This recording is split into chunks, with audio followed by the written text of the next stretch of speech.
बिस्मिल्लाहिर्रहमानिर्रहीम। I hope कि सब ठीक होंगे। जी मैं आई हूँ एक गरीब फैमिली के पास, जो कि अम्मा जी का कहना है कि हमें एक मकान बनवाना है। ईंटें तो हैं पड़े, छत का सामान नहीं है। ये बेचारी अपनी देवरानियों के घर कमरे में रह रही है। सर्दियाँ आ गई, बहुत ही परेशान है। मज़ीद पूछते हैं, आप लोगों से शेयर करते हैं।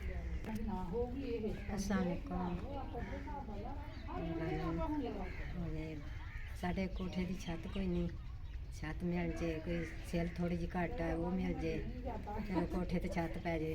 सियाल चलो तुहाडी मेहरबानी होवे, गरीब बंदे हैं, दिहाड़ी दप्पा करदा नहीं पूरी हुंदी, मेहरबानी होवे जे छत दा समान ते कोई सिला सटा दो ते मेहरबानी। दरानियां दे कमरे च रहन डई आं ते जगह कोई नहीं, छत नहीं है मकान दे उत्ते, अद्ध च बस एवें माड़ा चंगा, कोई छप्पर भी नहीं है। तो ठीक है बहन भाई, आपने सुनी है कि खाला जी का कहना है कि हमें एक छत बनवानी है। अगर थोड़ी बहुत ईंटें भी मिल जाएं उससे भी काम चल जाएगा, छत का सामान भी मिल जाए। ये अपने देवरानियों के कमरे में रह रही हैं, सर्दियाँ आ गई, बहुत ही परेशान है। अगर हमारे बहन भी कोई इसकी हेल्प करना चाहता है, मदद करना चाहता है, तो सदके जारी समझ के इसकी मदद करें। नंबर हमारा दिया गया है। जज़ाकल्लाह।